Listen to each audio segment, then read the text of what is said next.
Golden State Media Concepts Fantasy Football Podcast is your one-stop shop for fantasy football news and advice. Can't decide on who to draft on the first round? Going gaga on how to line up your team. Got you covered. Traditional league, dynasty league, PPR league, IDP league, even daily fantasy football league. Join us as we break down all the questions of fantasy football. It's the Golden State Media Concepts Fantasy Football Podcast.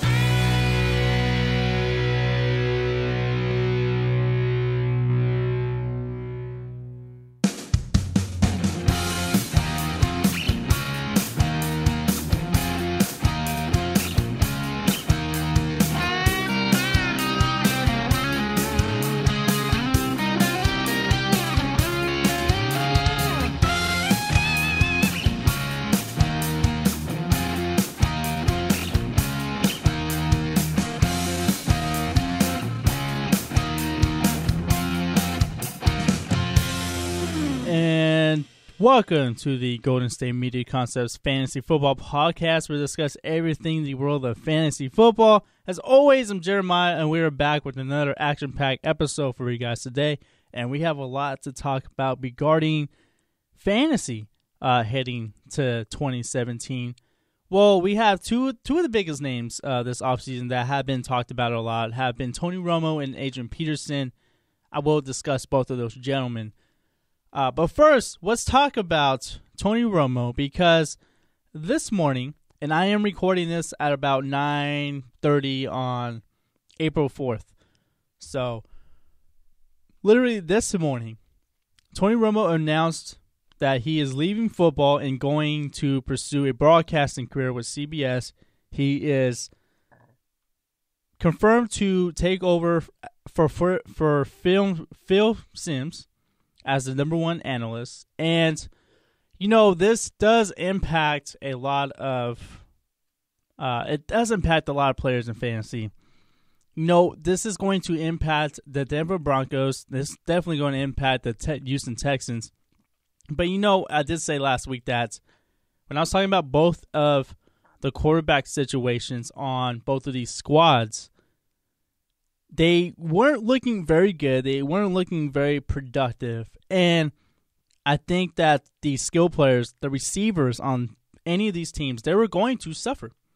So with, you know, Tony Romo going to, you know, with Tony Romo pursuing broadcasting now, we have to look forward towards what the Denver Broncos and what the Houston Texans are going to do. So, I'm going to predict it now. I think Trevor Siemian wins the starting quarterback job for the Denver Broncos. You know, he looked very good in spots last year. He does have a total of 18 touchdowns, 10 interceptions.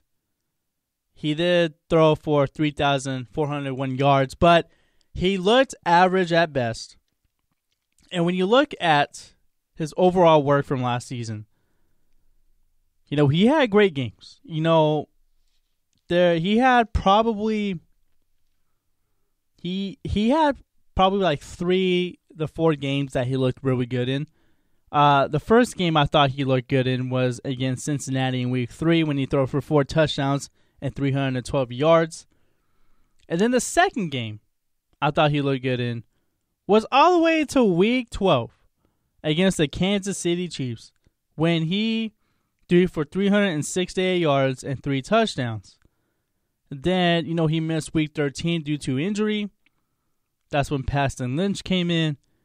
And then he came back for Week 14 for a showdown against the Tennessee Titans. And then only threw for 334 yards and 1 touchdown. So, he doesn't have a lot of games when he can get those kind of big numbers. And I think that's going to really hurt the players on Denver. You got to probably draft Demaryius Thomas or Emmanuel Sanders, kind of like in the middle rounds, probably in the 3rd or 4th rounds. I think they're receiver 2s at best at this point. They definitely have the receiver 1 upside. but you can't really overdraft them. I would hold I would pretty much lower the expectations of like how they will perform, unless Trevor Siemian, unless Paxton Lynch performs out of their mind. Then of course, they're going to be on rosters, and I'm not saying to stay away from them. I'm just saying I just think there might be a little bit better options out there because their numbers are definitely going to be impacted by any of these two quarterbacks on this team. And when I look to Houston, I think Tom Savage is probably going to win the starting position over Brandon Weeden. Tom Savage did start a few games last year for the Texans because, Brock Osweiler just absolutely stunk up the joint. But, when you look at his overall body of work last year, he started the last 3 games.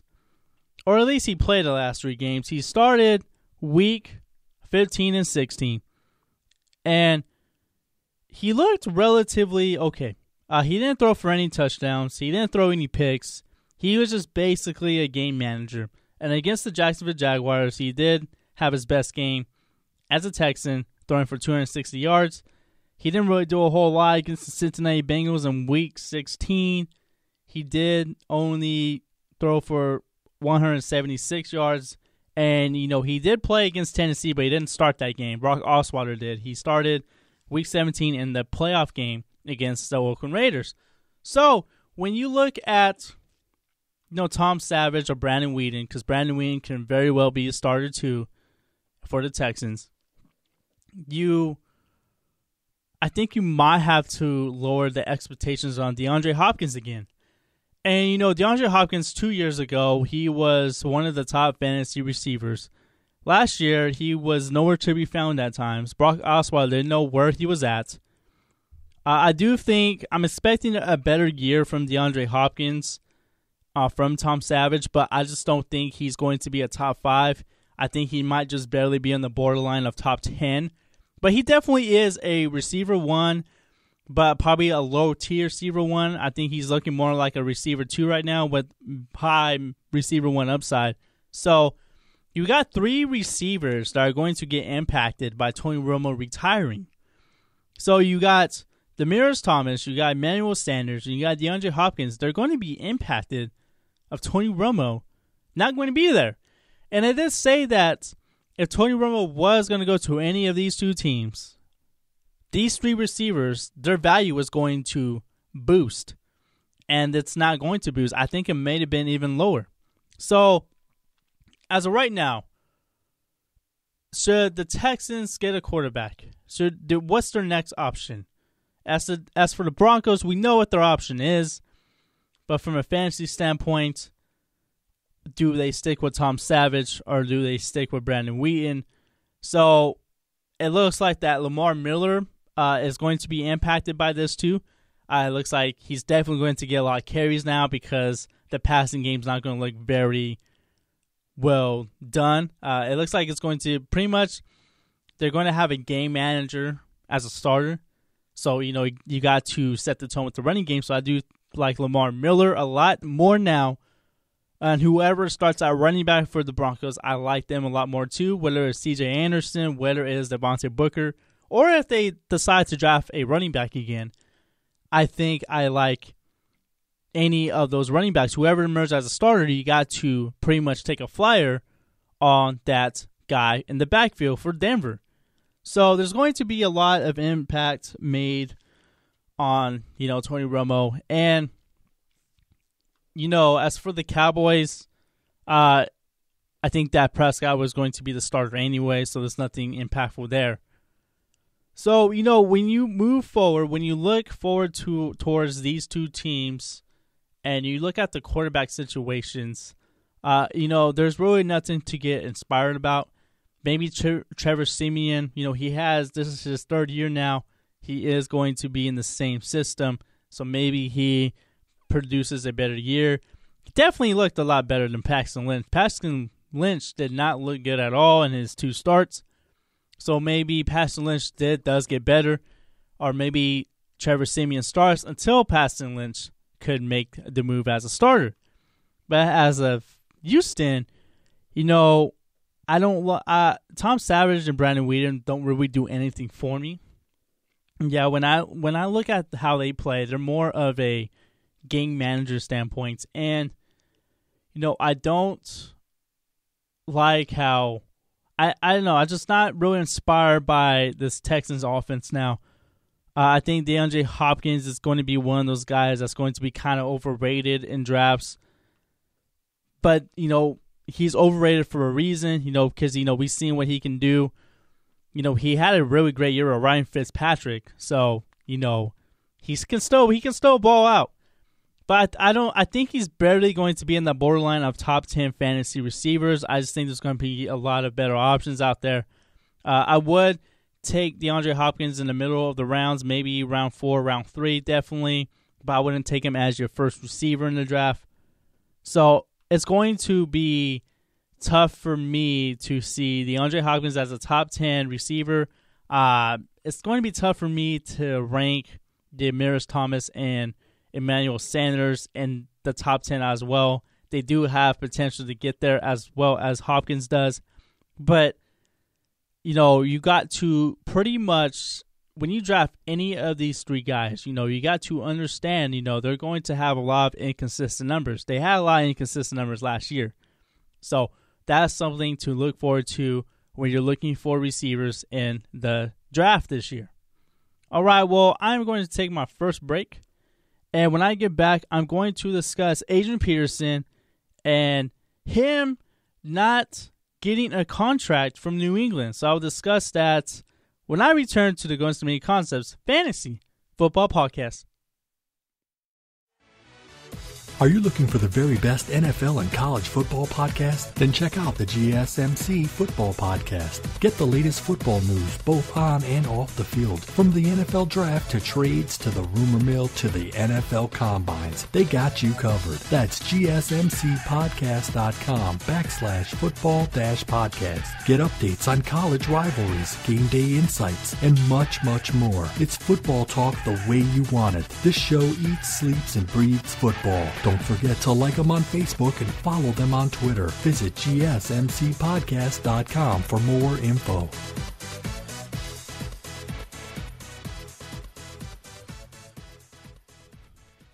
And welcome back to Guns to Many Concepts Fantasy Football Podcast. And, yesterday, one of the big names left on the free agent market is Adrian Peterson. And he went for a free agent visit with New England and left without a contract. And this is Adrian Peterson's second free agent visit. And, he did meet with the Seahawks in March. But now he's still a free agent. And with the team that was probably going to most likely take him to the Super Bowl, he's not even going to be there. So, in fantasy football over the past decade, ever since Adrian Peterson came into the league, he has been one of the top fantasy running backs. That wasn't the case last year when he only played in 3 games, only mustered up 72 yards worth of offense. So he was pretty bad. Probably the worst year of his career, the worst I've ever seen from a running back. He just looked completely awful. So I did think if AP would have signed with New England, I think he would have been a great player to look at for fantasy. Because when you see players like LeGarrette Blount scoring 18 touchdowns for the Patriots last year, AP could literally score 20 more of those. And what this does for the Patriots here, from a fantasy perspective, I think it kind of really leaves more playing time as of right now. It leaves more playing time for Rex Burkhead. It leaves more playing time for James White, Dion Lewis. So those are the guys that you might have to start probably thinking about in the flex position. I like Rex Burkhead, but I don't know if he's going to get as much playing time as I think he might get. But, when you look at this overall Patriots team, for a fantasy football perspective, they have fantasy players everywhere. Of course, they have Tom Brady, so I don't need to talk about him. They got Gronkowski there. They got Julian Edelman, and then of course they got Brandon Cooks, who his value has really skyrocketed since going to the Patriots. He's probably going to outperform his actual rank. But when I look at Adrian Peterson, I just don't think even if he does go on a team, if he goes to the Raiders, if he goes to the Seahawks, the Patriots, no matter what team he goes to, I don't think he is that, clear-cut fantasy football starter anymore. And I remember when I said this. I said this like week 2, week 3 when Adrian Peterson got hurt. I said that his days of being a top fantasy running back are over. And I ended up being right. He is not a top fantasy football player anymore. He's just not. He's not in that top echelon. When you look at the fantasy running back position, you got guys like Zeke Elliott, Le'Veon Bell, and David Johnson. Those are probably going to be 3 top 5 picks right there. Adrian Peterson might not even be in most fantasy drafts. No matter if he's on a team, he might not even be drafted. I think if he would have went to the Patriots, I think it would have given him a chance to be relevant in fantasy. But with him not signing a contract with the Patriots, it just leaves him. It still leaves him irrelevant. I think the Patriots, maybe the Seahawks, would have kept him relevant, but I think with New England no longer interested, because they may not be interested anymore. Maybe Adrian Peterson wanted too much money, but if New England is not interested in Adrian Peterson, who else is going to be interested? So I think New England was a chance for Adrian Peterson to still be relevant in fantasy football, and it looks like he's not going to have that anymore. But when you look at teams that need a running back, you got the Oakland Raiders, who are still known as the Oakland Raiders right now. Your best running back is Jalen Richard and DeAndre Washington. You got 2 rookies from last year. They're more of the change of pace, complementary backs. We've seen Jalen Richard, we've seen DeAndre Washington in starts last year. They didn't really perform up to expectations. And then, they have like Tavius Murray. They don't have him there anymore. He's with Minnesota now. So with Oakland, it looks like they want to get Marshawn Lynch instead of Adrian Peterson. So if Oakland's not interested, then where does Adrian Peterson go? We still got teams like Green Bay, but it looks like Green Bay really likes Ty Montgomery there. When you look at Detroit is a very good possibility for Adrian Peterson to be relevant. When you look at the running backs they got Theo Riddick, they got Dwayne Washington, they have Amir Abdullah. They got 3 guys that are pretty good, but can't stay on the field. So, they got 3 guys that can't stay healthy.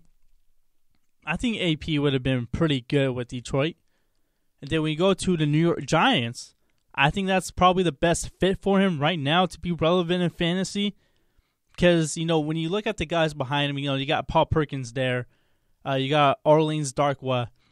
You got two good backs to back you up.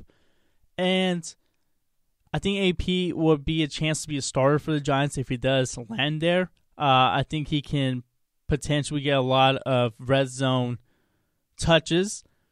And that's a pretty good offense when you think about it. You got Eli Manning, you got Odell Beckham, you got Brandon Marshall, and potentially Adrian Peterson. So I do think that, teams you still have to game plan for Adrian Peterson. No matter how old he is, you still got to game plan him. So teams, if you don't game plan for Adrian Peterson and then he happens to play really well, then you have to start defending him.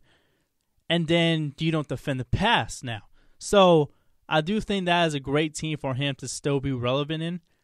But as of now, none of that is happening. None of that is happening right now. And, a lot of people want to make the comparison to Corey Dillon. And, if Adrian Peterson would have signed with Patriots, they were going to make that comparison. I don't like making that comparison because they're two different players. Now, Corey Dillon, he was younger. He wasn't really coming off his worst year. Adrian Peterson is older. He's coming off the worst year of his career ever. And, Corey Dillon, he did become a really great player. He had a career season in Foxborough in 2004? Yeah, in 2004. He went for over 1,600 yards and 12 scores. Adrian Peterson, I don't know if he would have had that same type of numbers. I think he would have had a chance to get to at least 1,000. He definitely would have had more than 12. If LeGarrette Blount can get 18 touchdowns, I think Adrian Peterson can get to 25. But when you look at Adrian Peterson now, it's tough to see a great player, fall off like that. He was one of the all-time great running backs in fantasy. He was always a top 5 pick every year. But now we know he's just not anymore. And when you look at running backs that are 30 or over, there's a reason why many of them don't play. There's a reason why many of them don't no longer play. Just look at Marshawn Lynch. When he was 30 years old, he wasn't playing at a high level anymore. Even though the Raiders are still interested, they think he can still be that guy. But there's a reason why Marshawn Lynch retired. He wasn't playing at a high level anymore. When you look at Jamal Charles, who's 30 years old now, coming off multiple surgeries and multiple injuries in the knee, he may not even get signed because of that. He might be forced to retire. And, Adrian Peterson, he had probably 2 bad knee injuries. He had an ACL tear, and then he had a meniscus tear last year. And, it's tough to come back from a knee injury when you're over 30. When Adrian Peterson came back from an ACL tear, he was like 27, 26. So, it's tougher to come back for those when you get older. So, when I look at Adrian Peterson as of right now, I just don't think he's going to be relevant in fantasy. Even if he goes to Tampa Bay, I do know they had Doug Martin there, but he is suspended for 4 games. So, he can potentially be relevant there, but I kind of like Jacquizz Rodgers right now. I think Tampa Bay might end up drafting a running back. So it's going to be interesting to see what happens to Adrian Peterson. I think if a team doesn't sign him or he gets no interest, I think he might start thinking about retirement. Hopefully that doesn't happen. I would like to see Adrian Peterson run good one more time. I would like to see one more good year from him. Maybe see him watch him play in the Super Bowl, but that probably won't happen. But, as of right now, Adrian Peterson is irrelevant in fantasy. He is irrelevant. And I never thought I would say that. If you asked me this 2 years ago, maybe 3 years ago, I never thought I would say those words. But I have to say it. Adrian Peterson is irrelevant in fantasy right now. And if he would have went to the Patriots, if he would have signed a contract yesterday, I would have said, you know what, you got to take a flyer on him late. You got to take a flyer on him late in the draft. But now, he's just irrelevant. He is irrelevant, and I am sad to see that he's irrelevant in fantasy football right now. But hopefully, he becomes relevant again. There's still a chance. But as right now, there's no way he should be on the roster. All right, well, I'm going to take my last break, and when I get back, I'm going to discuss probably some breakout players I think will outperform their projected ranks when I get back to Guns to Me Concepts Fantasy Football Podcast. Check out the show that's built on the MMA, from the UFC to extreme cage fighting. They got the fights covered. Check out the GSMC MMA podcast. Get the latest news on past or upcoming fights. Join us as we talk to and about some of the biggest names in the MMA, past, present, and future. When it's the fight game, there's just one show to check out. GSMCpodcast.com/MMA-podcast. Don't forget to like them on Facebook and follow them on Twitter. Visit GSMCpodcast.com for more info.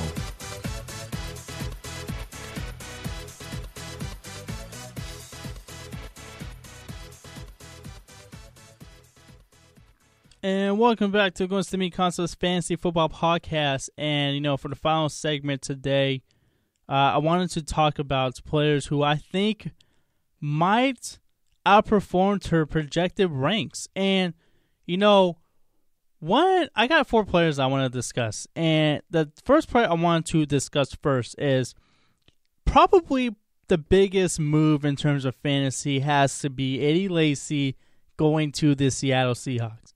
And the Seattle Seahawks, they had a big need at the running back position this year. They had multiple injuries at that position. They just haven't found a person to replace Marshawn Lynch, who has been known to be the workhorse of the offense since, he's became the starter for Seattle. But now, you got Eddie Lacy here on a very cheap deal. It is 1 year, $3 million. There's a lot of latent incentives, including keeping his weight down. So if he keeps his weight down, he's going to make some extra money. So he's going to be motivated to keep that weight down. So if Eddie Lacy, if he stays healthy, if he stays in shape, if his conditioning is on point, I think he can outperform his average draft position in 2017. He doesn't have to be 230 pounds to be effective. Lacy was disappointing in 2015. He was disappointing last year. He did have a bad ankle injury. I expect a really good year for him. I think he's going to do well in the Seattle Seahawks offense. He's playing with a really good quarterback in Russell Wilson, who I think can be a top 10 quarterback in fantasy again. I think there's a chance that Eddie Lacy can be a top 10 running back if everything goes well. I can't put him in the top 5 because that's just way too much of a reach, but top 10, I think he can climb into that. I think he can. So if he stays healthy, if he keeps his playing weight, I think he can be really good. So, 2015, he was probably one of the most disappointing players in fantasy. He rushed for 1,139 yards the previous 2 seasons. So he rushed for more than 111 in the past 2 seasons. Last year, he looked like he was on track to produce more than 2015, but he did have that ankle injury. So he's one of the players that I'm really excited about. I wouldn't draft him as your starting running back, maybe your RB2. I think he's someone that you want to draft to, for your bench to see how he performs, and if he outperforms like I think he can, I think he can be an RB1 by the end of the season. So he's someone I think that can outperform his rankings. And another player that I think will outperform his average draft value will probably be Brandon Cooks. And yes, I did say that maybe he is probably going to be in the 2nd or 3rd round. Maybe not. I still think there's way too much talent there in the 2nd or 3rd rounds, or the 2nd or 1st rounds. So, with Brandon Cooks going potentially in 3rd rounds in draft, I still think that's good. I think he can even outperform to go into the top 5. I think he can. I think Brandon Cooks can be a top 5 receiver at the end of the year. He's playing with Tom Brady, and I know he has a lot. I know Tom Brady's playing with a lot of other guys there. You got Gronkowski, who's probably going to be the top tight end taken again. You got Julian Edelman. Chris Hogan, he longer has fantasy value now. So Brandon Cooks, I do think he might take some targets away from Julian Edelman, or Julian Edelman might get some targets taken away from him, because Brandon Cooks just adds a whole nother element to this offense. I think Brandon Cooks, I think he has a chance to get more than 10 touchdowns. He's definitely going to get 1,000 yards. That I cannot doubt. He's going to get a lot of yards. It's just the touchdowns.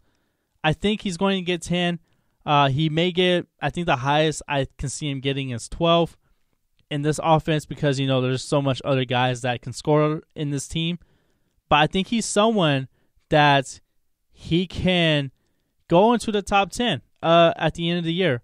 I think the highest I can get him is probably be in the top 5 at number 5. That's going to be hard to do because there's so many good receivers in the NFL. But definitely, he can definitely outperform his draft position. He can play like a first rounder throughout the year. And I think he's someone that is going to be a really good value pick wherever you get him in the 3rd round. Maybe the 4th round. I would be surprised if he's in 4th round in drafts.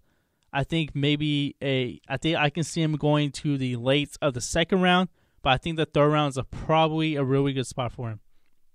And when you look at a receiver who changed teams, one of the guys that I am looking forward to this year is Pierre Garçon. You know, he is going to a very bad team in San Francisco. He's playing with Brian Hoyer, who isn't the best quarterback to play with. But right now, he is the top guy in that receiving corps. That receiving corps was one of the worst last season. No, he is 30 years old.